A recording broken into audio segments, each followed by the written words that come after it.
സ്വാഗതം ചെയ്യാം. ശ്രീ ലിസ്റ്റിൻ സ്റ്റീഫൻ.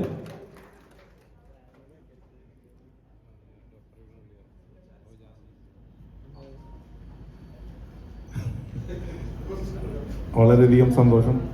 എബ്രാജറിന്റെ അല്ലെങ്കിൽ ഷീലു എബ്രാഹിമിന്റെ സിനിമ എന്ന് പറയുന്നത് ഞങ്ങളുടെ ഫാമിലിയിലുള്ള ഒരു സിനിമ തന്നെയാണ്. സിനിമകളുടെ വലിപ്പച്ചെറുപ്പം തീരുമാനിക്കുന്നത് പ്രേക്ഷകരാണ്, ഇറങ്ങിക്കഴിഞ്ഞിട്ടാണ്. ഇന്ന് നിങ്ങൾക്കറിയാം, എബ്രാജറിനും ഷീലു എബ്രാഹും നീലും ഒക്കെ കറുത്ത ഡ്രസ്സ് ഇട്ടിട്ടാണ് വന്നത്. ഇന്ന് എബ്രാജറിന്റെ ബർത്ത്ഡേ ആണ്. അവരത് ഒരു കരിദിനമായിട്ടാണത്, പുള്ളി മാത്രമല്ല. അപ്പൊ അതുകൊണ്ടിട്ടാണ് 13-ാം തീയതി പൊതുവെ വണ്ടിയുടെ നമ്പർ പ്ലേറ്റുകളാണെങ്കിലും അല്ലെങ്കിൽ ഈ ഹോട്ടലുകളിലെ റൂമൊക്കെ ആണെങ്കിലും കുറച്ച് നോക്കിയത് എടുക്കാറുള്ളത്. അപ്പൊ അതുകൊണ്ടിട്ട് പൊതുവെ ഡിമാൻഡ് കുറവാണ്. പുള്ളിക്ക് മാത്രമേ അതുകൊണ്ട് ഡിമാൻഡ് ഉള്ളൂ. അപ്പൊ അതുകൊണ്ടിട്ട് അതൊരു വളരെ നല്ല കാര്യം.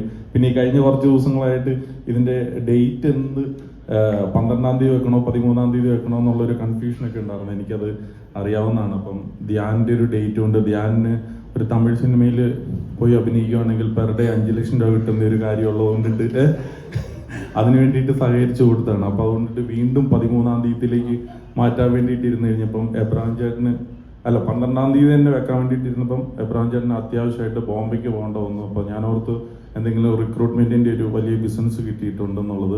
അതല്ല, അപ്പോൾ അവിടെ നിന്ന് മകള് വിളിച്ചു പറഞ്ഞു, അവിടുന്ന് ഇപ്പോൾ പുതിയതായിട്ട് കയറിയ താമസത്തിന് വേണ്ടിയിട്ട് കയറിയ ഫ്ലാറ്റിൽ ഒരു എലി കയറിയിട്ടുണ്ട്.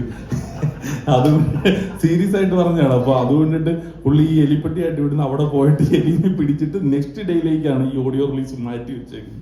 അത് ശരിയല്ല, തന്നെ 13 ആദ്യം വെച്ച്, പിന്നെ 12 ആക്കി, വീണ്ടും 13 ആക്കി. അപ്പോൾ എനിവേ ഇതൊരു ചെറിയൊരു നർമ്മത്തിന്റെ ഒരു ഇതിൽ പറഞ്ഞതേ ഉള്ളൂ. എനിവേ വളരെയധികം സന്തോഷം.